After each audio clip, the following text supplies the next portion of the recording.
Hello all, welcome to Narayana IAS Academy. This is Sureka Bhaskar presenting to you the daily news analysis. For today's discussion, we've taken up a number of topics from The Hindu and the Indian Express which are important and relevant for the UPSC CSE examination. Now let us have a look at the topics. The first topic is Philippines-Vietnam signed deal on South China Sea. This is regarding the recent agreement signed between Vietnam as well as Philippines in order to resolve or to prevent the incidences and conflicts in the South China Sea. Here we'll be discussing about the South China Sea dispute as well as India's stand in the dispute. Moving forward, a blurred mapping of internal female migration taken from The Hindu page number 8. Here it talks about the recent PLFS survey and its observation on the trend of internal migration of women. The third topic has been taken from the Indian Express page number 6, which talks about the Corruption Perception Index and India's ranking. Here, we will be discussing about the Transparency International releasing the recent report or the index on corruption perception, and we'll be discussing about the global ranking as well as India's ranking as well as the reasons for the decline in India's ranking compared to its previous years. Moving forward, there is another article from page number 14, that is The Hindu. India nominates 12 forts of Marathas for UNESCO World Heritage List. Here we will be discussing about the UNESCO as an organization, the World Heritage List, the criteria, as well as the Marathas military landscape and India choosing the same to be into the list. Moving forward, the last news of discussion is taken from the Indian Express page number 17, Test Tube Rhinos, Why Rebuilding Species is a Desperate Race Against Time.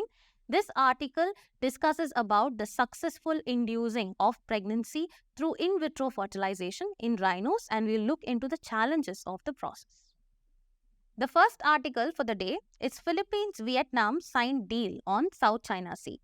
So this particular article discusses about the recent signing of agreements between the Philippines as well as Vietnam in order to prevent any kind of conflict or incidences in the most conflicted South China Sea and also to enhance their maritime security cooperation among their forces. So this particular signing of agreements is actually set to receive or expected to receive kind of dissent or disapproval from China.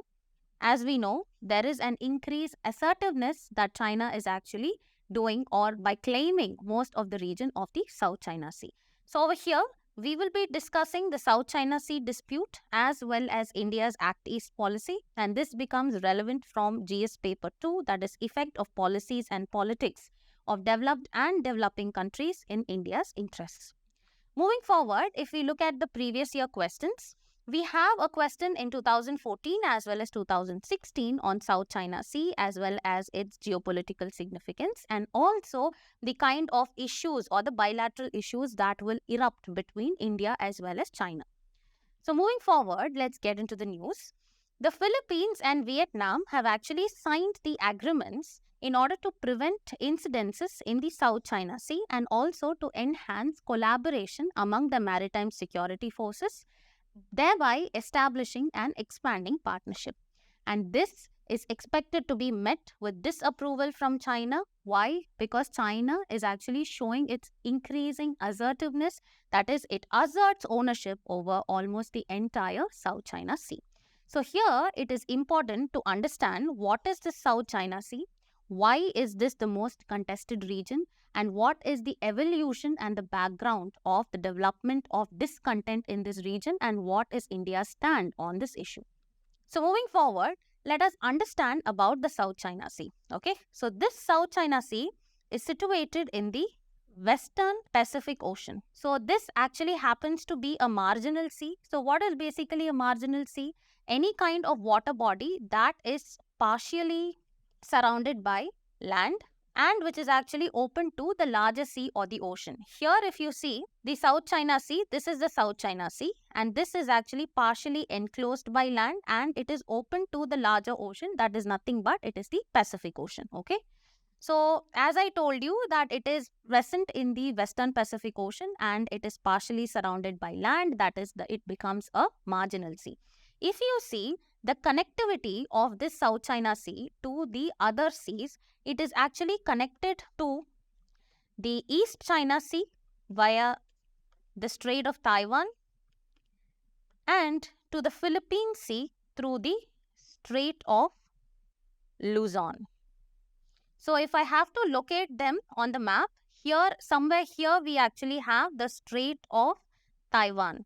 So this way, the South China Sea is actually connected to the East China Sea through the Strait of Taiwan, and to the Sea of Philippines, it is actually connected through the Luzon Strait. Moving ahead, the next point, if you look at the bordering nations of South China Sea, and specifically if you come from the north in the clockwise direction, you can actually see the regions of China. This is nothing but the People's Republic of China, that is China, then Republic of China, that is Taiwan, and moving southwards, you can see Philippines, you can see Brunei, we can see Singapore, Malaysia, as well as Vietnam. So these are the bordering countries of South China Sea. The next one is it houses a number of archipelagos, a number of shoals.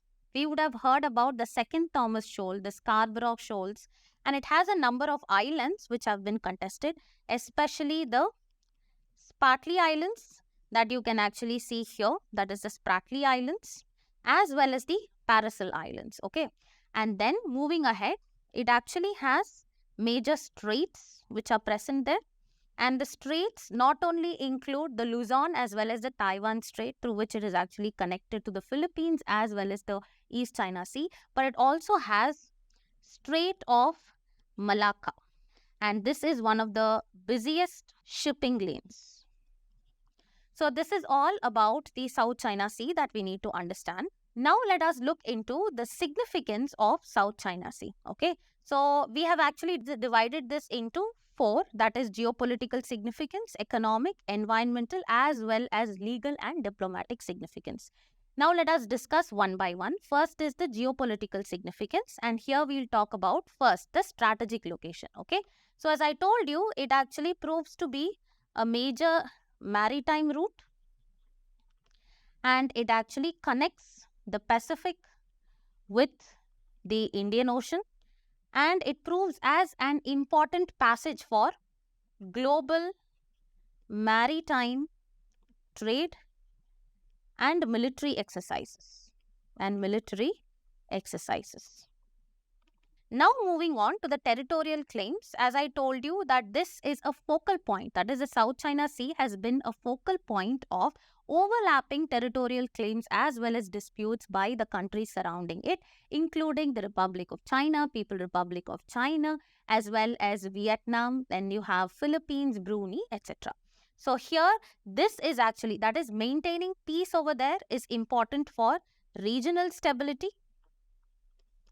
and international relations. Now moving on to the military presence. Okay, so here the region is actually important because any country or any power that actually locates its military strategy here will become dominant, and it will be able to project itself as a powerful nation. Okay, so we have different countries or different powers like China and the US actually having their naval presence in this particular region.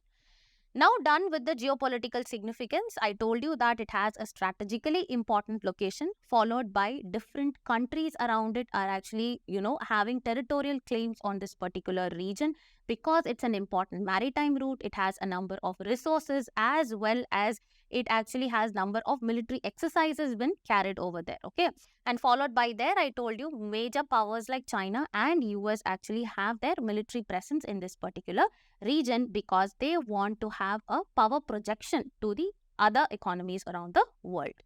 Moving forward, looking at the economic significance, the first one is natural resources. Okay, so this area has a variety of natural resources ranging from oil, it has natural gas, it has polymetallic nodules, etc. So this is also one of the driving forces for different countries to actually have the territorial claim over this region. Next one is fishery. It has exotic maritime resources, especially the fish resources, which provides livelihood for a number of people or millions of people actually present around the particular region. Next one is biodiversity. That is, the region actually hosts a diverse range of marine ecosystem, as I already told you, and it also has coral reefs, which are actually an important indicator. These are indicator species of marine biodiversity. Okay, so it actually hosts one of the world's most extensive coral reefs there. Moving ahead, looking at the other environmental and ecological importances, next one, it is subjected to a number of environmental challenges. Okay, how it faces a lot of significant environmental threats such as overfishing. There are problems of pollution. There are habitat destruction. And why do I say habitat destruction? It is because the marine ecosystem or the area is actually impacted by the construction of artificial islands and land reclamation. So this is the major reason. Now moving on to the next point, that is the legal as well as diplomatic significance. Okay, so there are a lot of disputes in this region. As I told you, there are a lot of territorial claims here. So all that can be solved by an international framework, and here the role is taken up by the UNCLOS, that is the United Nations Convention on the Laws of Seas, and how these disputes are actually resolved by the UNCLOS will have potential implication on how the legal norms are actually going to be in shape in the future, and it will also determine the maritime sovereignty of different nations. Moving forward, the diplomatic relationships, okay, that is the management or the peaceful management of this South China Sea is actually important for maintaining the regional stability, peace as well as cooperation. Now it is equally important to understand the evolution of the South China Sea dispute, okay. So, moving ahead, if we look at this particular infographic, in the pre-20th century, if we look at the historical perspective, different nations, including China, Taiwan, as well as the neighboring areas of Philippines, etc., they primarily use the South China Sea region for two major purposes. One is for navigation, and the second is for fishing purposes, and hence there was actually no much territorial claim as well as discontent developing because of the same. However, if you move towards the post-World War, that is around the period of 1945, what happened is the early Chinese claims were actually there. What happened is, to be specific, in the mid-20th century, the Republic of China, that is Taiwan, they actually initially they formulated a U-shaped line that was called as the 9-dash line, claiming majority of the region as their territory, and this was later on passed on to China. And also there was lot of decolonization that actually took place after 1945. As you know that India was also decolonized and we got independence in 1947, and after that, that actually resulted in the emergence of various sovereign nations in the Southeast Asian region, and that also resulted in the territorial claim and contesting for this particular region. And moving ahead, in 1970s and 1990s, there was a period of escalation. Why? Due to resource discovery. There are a lot of resources, as I told you, like oil. There was actually natural gas as well as polymetallic nodules that were actually found here, due to which this actually heightened the interest in this particular region, and it actually escalated the territorial claims by the surrounding countries. Also, there it was followed by a number of clashes as well as standoffs between different countries. Moving on, there was a role of UNCLOS. So, UNCLOS was actually formally formulated in the year 1994. Okay, in order to bring some of the legal provisions that will actually, help solving the territorial disputes between the countries in this particular region. Okay, now moving on. So, in the 21st century, if you see, there was increased tensions as well as internationalization.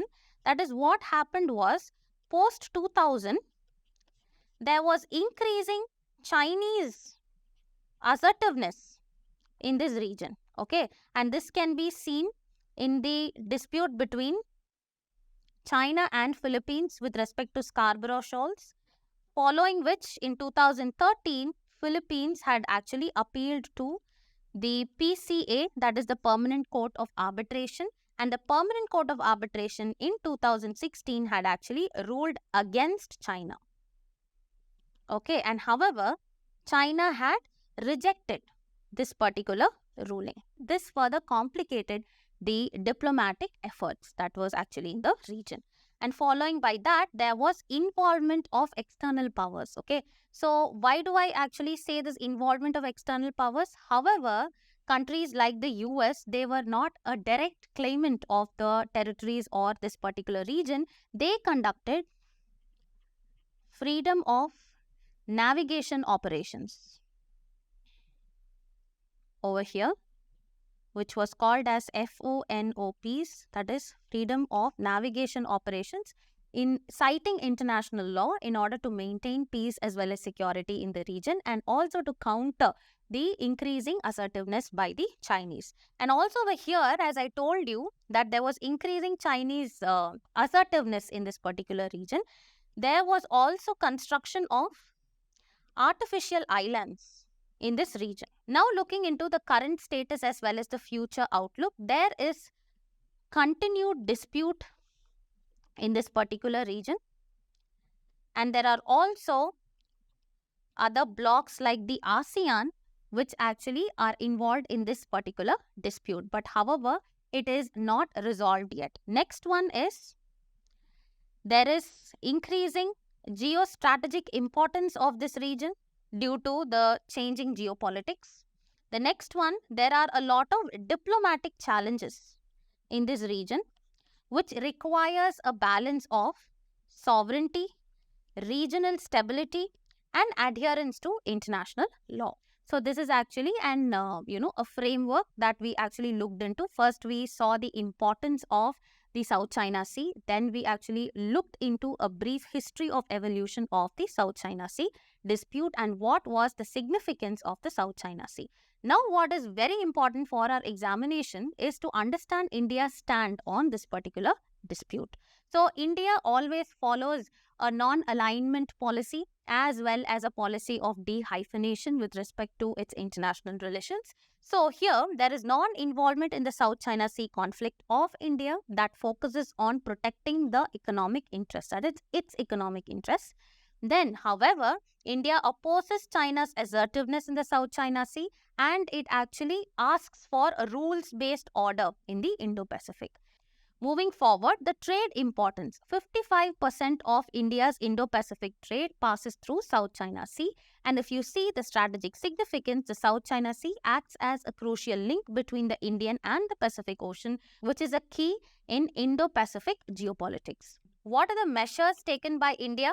First one is internationalizing disputes. India has used its Act East policy to address the Indo-Pacific disputes globally. Then the involvement of Quad. Quad is actually involvement of 4 members, that is India, US, Japan as well as Australia, and this has become crucial for Indo-Pacific cooperation.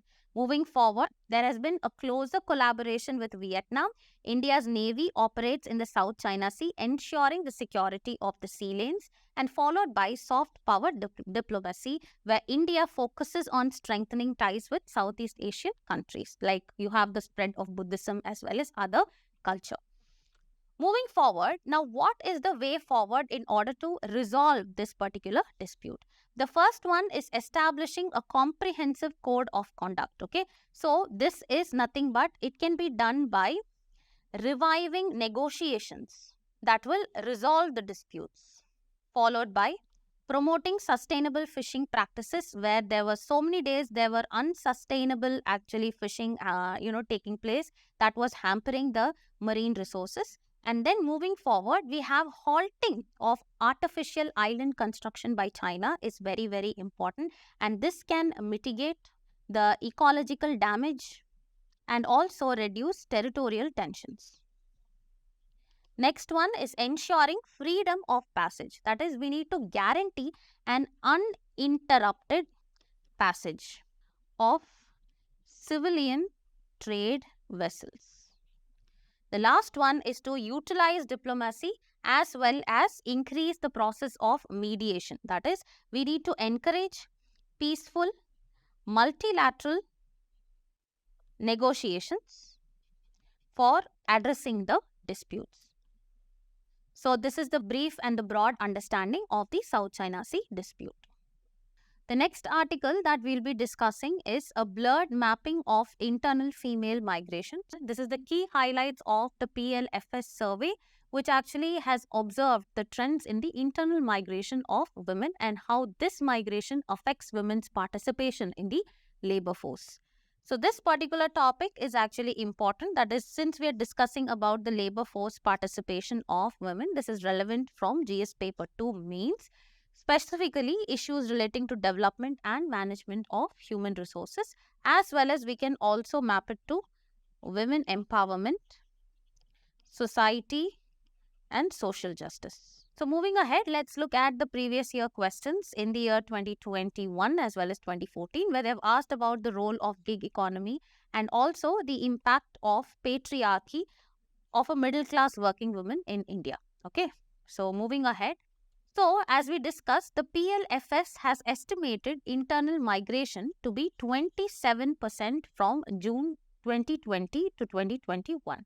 So, this survey has highlighted a declining trend in the female labor force participation rate, prompting questions about the potential employment barriers for women post-migration. Okay. So, now let us understand the major findings.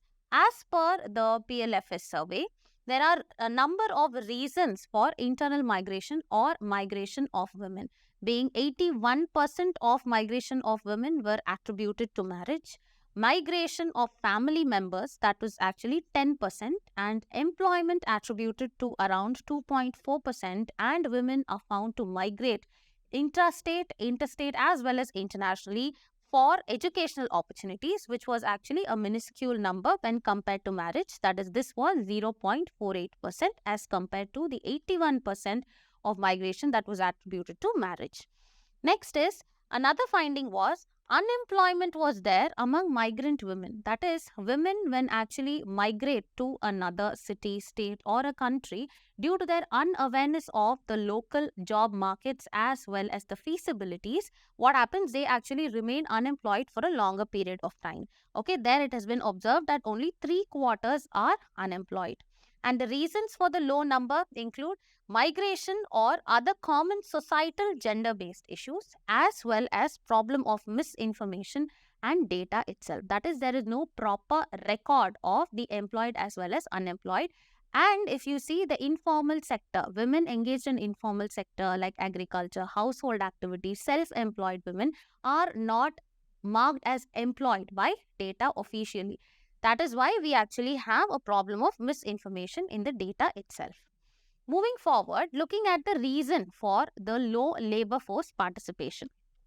So, there are a number of barriers in participation. That is, there is actually a disruption in the employment. Okay, that is what I told you. When women actually move from one place to another, they actually are unaware of the local job market situations, and also they face a lot of discrimination, and there is actually limited access to formal job opportunities. Also, when we come to informal employment, a lot of women are self-employed. A lot of women actually are involved in areas like cultivation, that is agriculture and allied activities, as well as household. So this is also one of the major barriers in participation, and there is a huge mismatch in the skill sets. Okay, that is, specifically if we take a woman who is actually married and who's migrating internationally to another country like the US or Germany, then the gap they face with that of the current education system in that country actually becomes a mismatch. That is, the skill they possess, that is, they would have completed their bachelor's degree in 2015, and when they out migrate in 2023, then what happens? There will be an imbalance, or there is a limitation for them to actually being enrolled in a particular job in that particular country. Next one is lack of social networks. This is also one of the other reasons. The next dimension that we'll be discussing about is inadequacies in data. We know that there are a lot of inadequacies in data with respect to the informal nature of job. As I told, they are self-employed, they are involved in cultivation and agricultural activities, they are involved in household chores and other caretaking activities. So there is an informal nature of the job due to which there is no proper concrete data. Next one, there are definitional issues, that is what becomes a formal and what becomes an informal job. There are definitional issues over there, and also women's own beliefs. Okay, women's own beliefs is that women actually try to accommodate themselves according to the family situations, okay, rather than relying on their talent as well as job, searching a job with respect to that of their caliber and intellect. What happens is women always have their own beliefs and they take decisions only based on their family situations. So this is also there, okay. So moving forward, there are administrative challenges. Why? Again, the major thing is lack of reliable data on female migrants, and then policymakers treating migrant men and women as homogeneous groups. And then there is lack of targeted policies tailored to their needs. And finally, women migrants being overlooked by policymakers due to their limited political influences. So what is the need of the hour? There has to be a proper data collection. So data is what is important for a survey or for anything in a growing populous country like India. Okay. Then the next one is gender sensitive policies should be there. And if you see the gender gap report, we had to, formulate policies in order to address the discrimination that women face. And finally, there has to be a multi-stakeholder collaboration. That is, there has to be a collaboration between the government, the NGO, the civil society organizations in order to strive towards women empowerment and their increased participation in the labor force for the economic development at large in the future. The next article that we'll be discussing about is Corruption Perception Index, India at 93 among 180 countries. So this particular article is the recent index that is released by the Transparency International, that is the Corruption Perception Index. And here we'll be discussing about what is the index. That is, this index basically measures the perceived level of corruption of the public entities across different countries as well as regions. And we'll look at the methodology which is used for calculation of this index. Then we look into the key highlights, which specifically talks about the global scenario, which country has performed better and which actually had topped the table. And then we look at India's scenario, its ranking, as well as the reasons for decline or increase in India's performance. So moving ahead, here we'll be discussing about corruption in India and reports and indices, because reports and indices are an important topic for your examination, both prelims and mains. And you can map it to prelims governance as well as in mains we can map it to GS paper 2, transparency and accountability. So moving forward, we have previous year questions in the mains as well as in the prelims examination, where in the mains in 2016, they had asked about the Integrity Index of Transparency International and the performance of India, why it has been low. And the next question in 2018 was about non-performance of duty by public servant as a form of corruption, and they had actually asked you to justify your answer. So anything related to corruption, any kind of associated indices becomes important for your examination. Moving on, in the prelims examination, they had asked about rule of law index is actually released by which of the following agencies. So all international organizations, the indices or the index and the report that they come up with becomes important. So moving into the news, the Transparency International has released the Corruption Perception Index, that is CPI 2023. Now let us understand what is this CPI Index 2023. So it is an annual index that is published by the Transparency International, and it measures the perceived levels of corruption in the public sector across 180 countries and territories. So what is the methodology which is actually used for calculating the rate of corruption based on which the countries are actually ranked? Let's see. The data collection, it is collected from a variety of reputable international organizations, including the World Bank, the IMF, etc., based on which the ranking is actually done. And if you look at the scoring system, it is scored on a scale from 0 to 100, where 0 is highly corrupt and 100 is very, very clean. And over here, India has actually secured a score of 39, and this is actually a decline from its previous level. That is, previous score was actually 40. That is, we had performed better, and India's rank currently is 93. However, our previous ranking was 85 among 180 countries. Moving ahead, let us actually look at what is Transparency International. It is a global civil society organization, and its important mission is to promote transparency, accountability, and integrity across the globe. Next is, it targets corruption at all levels. Moving forward, let's look at the key highlights of the index. So, if you look globally, Denmark has actually been a consistent performer and it has topped the table. Here, it has actually topped the table for the 6th consecutive year, and this is mainly because of an efficient justice system or administration system. Moving ahead, the other high performers following Denmark include Finland as well as New Zealand. And who are the countries at the bottom? These include Somalia along with Venezuela, Syria, South Sudan as well as Yemen.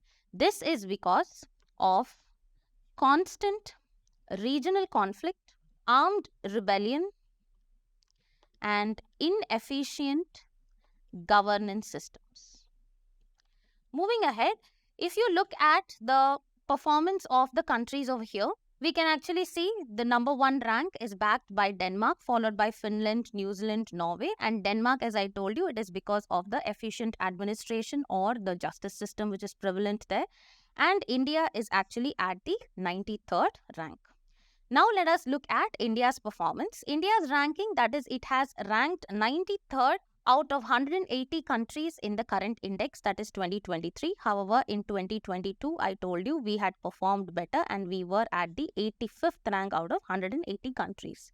Now, India scored 39, which is slightly below the global average. The global average is actually 43, and it is down, or it has further decreased from the earlier score of 40 in 2022.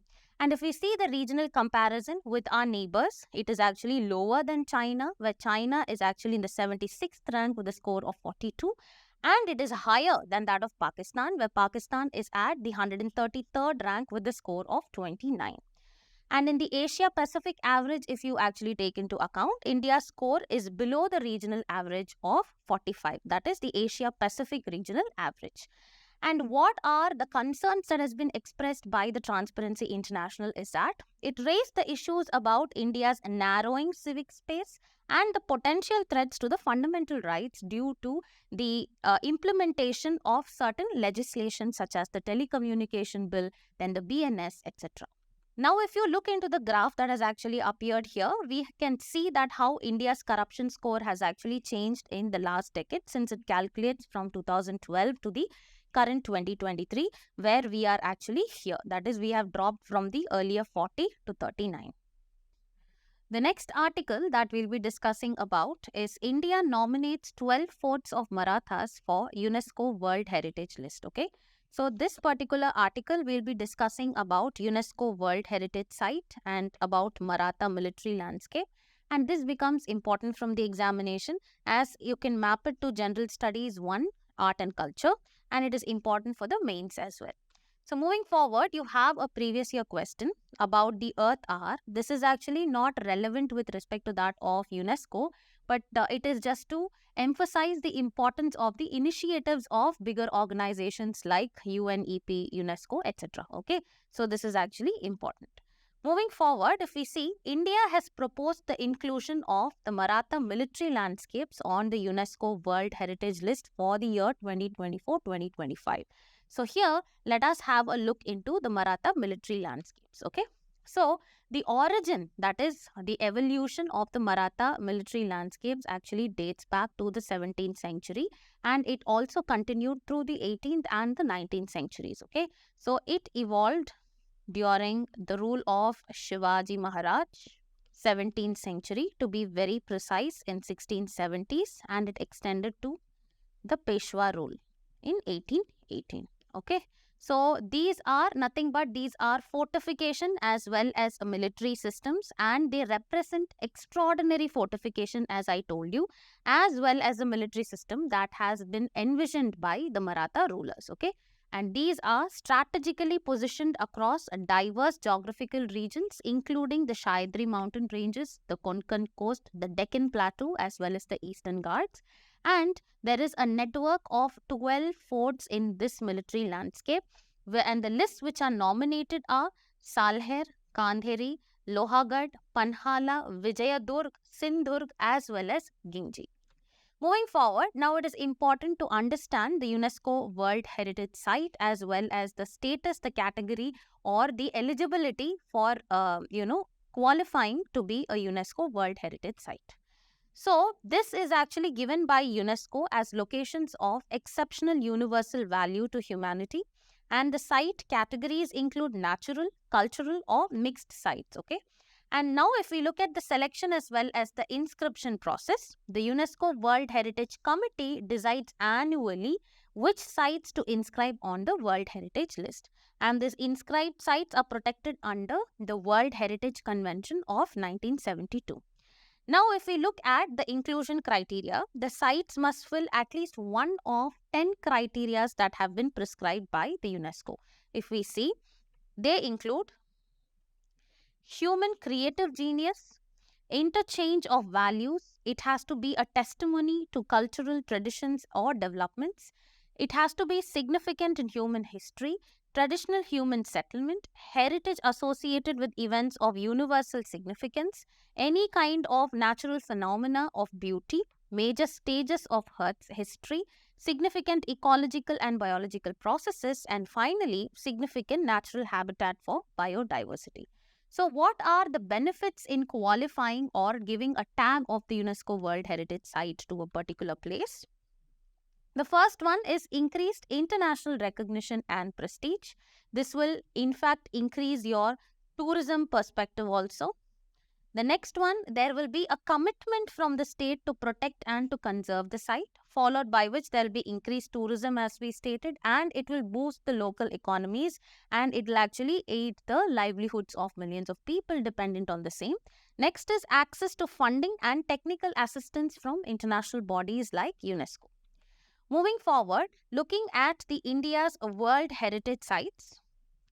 So, there are totally 42 World Heritage Sites in India and 34 are cultural, 7 are natural and 1, that is Kanchenjunga National Park, is of a mixed type, that is it is an amalgamation of natural as well as a cultural type. Okay.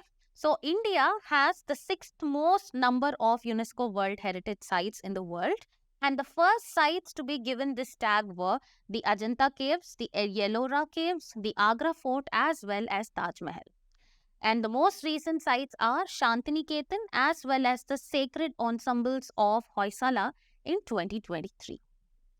The next article that we'll be discussing about is test tube rhinos, why rebuilding doomed species is a desperate race against time. So this particular article talks about the recent success in inducing pregnancy in rhino via artificial or out of the womb IVF technology, that is in vitro fertilization. So this particular topic we'll be discussing about northern white rhino, rebuilding the subspecies through in vitro fertilization. And with respect to mapping to the syllabus, it is relevant from species in news, where UPSC actually has been asking questions like species in news and places in news. And then we can map it to GS paper 3 and it comes under conservation efforts, also science and technology as a part of developments and their applications and effects in everyday life. So there have been previous year questions on these species, that is Indian wild buffalo, wild ass and gazelle. Thereby any species in news particularly with respect to India becomes an important topic of discussion for the examination. So moving into the news, the scientists have recently announced the first ever rhino pregnancy, which was achieved by transferring a lab-made rhino embryo into a surrogate mother using IVF technology. What is IVF technology? Here, the fertilization actually takes place outside the womb of a mother in a laboratory. Okay, so this is called as in vitro fertilization. Moving ahead, Now let us understand the news in detail. Okay, so there has been a death of the last species or the last member of the northern white rhino family in the year 2018. Okay, and this made the extinction of the northern white rhino an inevitability. But what happened is, already in 2015, a group of 20 scientists belonging to the consortium named as BioRescue, they launched a project in order to rebuild the subspecies of the northern white rhino through in vitro fertilization, okay, by storing it in the liquid nitrogen, okay, which is actually conducive for the laboratory growth. Now, before moving into the news and looking at the challenges of this particular method, let us understand about the rhino species across the world. So, there are 5 species of rhino, okay? So, white and black rhinos in Africa and the greater one-horned Javan and Sumatra rhino species in India. And if you see here, the one-horned rhino species is an Indian rhino species, okay? So these are the types of rhinos as you see. One is a black rhino and white rhino, both of them belonging to Africa. And then we have Sumatran as well as the Javan rhino, that is the lesser one-horned rhino, and the greater one-horned rhino belongs to India. Okay. So if we see the IUCN or the conservation status of the rhino species, the white rhino is near threatened, and this is what the article is talking about. That is, this is the particular species that the article is talking about. The black rhino, that is one of the other species of Africa, it is critically endangered and it is smaller of the 2 African species. If you see the one-horned rhino, the conservation status is vulnerable and only the great one-horned rhino is found in India. Next, if you see the Javan rhino, it is critically endangered, as well as the Sumatran rhino, it is also critically endangered and it has gone in fact extinct in Malaysia. Moving forward, now let us understand the rhino species in India. In India, the rhinos are mainly found in Assam, West Bengal and Uttar Pradesh. And Assam has the highest number of rhinos, that is an estimated number of 2,640 rhinos are there in 4 protected areas. And about 2,400 of them are in the Kaziranga National Park and the Tiger Reserve, that is in Assam. And the world's highest density of one-horned rhino is in Pobitora Wildlife Sanctuary. This is also in Assam. Moving forward, what are the challenges involved in the conservation of species through in vitro fertilization? So if we look at this infographic, there are a lot of challenges. Like the first one, there are reproductive challenges. That is, use of surrogacy as well as in vitro fertilization actually is very complicated. It requires intricate care and also has the issue of timing. The second one is the genetic viability issue. Okay, so through the process of in vitro fertilization, which is actually induced, from a laboratory by artificial means, it leads to limited genetic diversity. There will be risks to species viability, as well as there is a process of untested stem cell technology which is involved here. Moreover, if we look into the behavioral aspects, since these are actually not raised by the mothers, what happens is that there is actually a loss of species-related specific behavior. That is, need for species-specific behavior and learning from limited adult rhinos become very, very difficult. And the last one is financial as well as the ethical issues. That is, there has been a lot of ongoing debate regarding the disbursement of funds, and that is why they are saying that there are debate over the resource allocation as well as broader conservation issues with respect to that of the rhinos. Now moving on to the conservation efforts that India has undertaken in conserving rhino. The first one, the Indian Rhino Vision 2020, that was launched in 2005 in order to achieve a wild population of 3,000 rhinos in Assam by 2020. The next one is the New Delhi Declaration of Asian Rhinos 2019, which actually was a declaration by 5 rhino range nations for conservation as well as protection. So these rhino range nations include India, Bhutan, Nepal, Indonesia, as well as Malaysia. The next one is the National Rhino Conservation Strategy of 2019 that was launched to conserve the greater one-horned rhinoceros, which was predominantly present in India. The next one is DNA profiling project by the Ministry of Environment, Forest and Conservation, Climate Change. That is, this aimed at creating the DNA profiles of all rhinos in India. Now let us solve few of the prelims as well as mains practice questions. The first question reads, consider the following statements regarding the Corruption Perception Index 2023. The index is released annually by Reporters Without Borders. No, this is wrong. India's ranking in the CPI has continuously improved over the past 5 years. No, this is wrong. And the top 3 countries in the CPI 2023 are all from the European continent. This is also wrong. So, according to the statement, how many of the statements are actually correct? None of the above are correct. So, the option is D. The next question is, consider the following statements on World Heritage Sites recognized in India. India has 32 World Heritage Sites as per UNESCO list. No, this is wrong. The next one is, Kanchenjunga National Park is the only mixed site. Yes, this is correct. And 12 forts of Maratha have been recently recognized as the World Heritage Site by UNESCO. No, this is also wrong. So, which of the following statements above is or are correct? Going by the statement, only 2 is correct. So, answer is C. Moving forward, the third question, consider the following statements regarding rhinos in India. Out of the 5 species of rhinos, only the great horned rhino is found in India. This is correct. Assam has the highest number of rhinos in India. This is correct. IUCN status of one-horned rhino is endangered. This is wrong. So, how many of the above statements are incorrect? Since only 1 is incorrect, it is option number A. Next one is, consider the following statements regarding rhinos. There are 4 species of rhinos. No, this is wrong. All of them are threatened species. This is also wrong. And rhinos are not found in the southern hemisphere. This is also wrong. So, going by the statements, how many of the above statements are incorrect? All are incorrect. So, the correct answer is option C. The final question of prelims is, arrange the following countries and territories bordering the South China Sea in a clockwise direction starting from the north. Vietnam, Philippines, Malaysia, Republic of China, that is Taiwan. So, if you actually remember and recall the map that we had discussed, we will know that the answer is 4231, that is Taiwan followed by Philippines followed by Malaysia as well as Vietnam. So, the answer is option A. So, now let us solve the mains practice question, which asks, examine the patterns and characteristics of female migration within India, assess the implications of this migration on women labor force participation. Here, the approach is actually split into 3, that is introduction, body as well as the conclusion. In the introduction, we'll highlight the importance of understanding the patterns and impact of women's employment in India, their participation. And in the body, let's discuss about the patterns as well as the characteristics, where we'll discuss about rural to urban migration, interstate migration and international migration, and we'll explore the reasons behind the same and what the reasons such as the family reasons, employment opportunities, education, etc.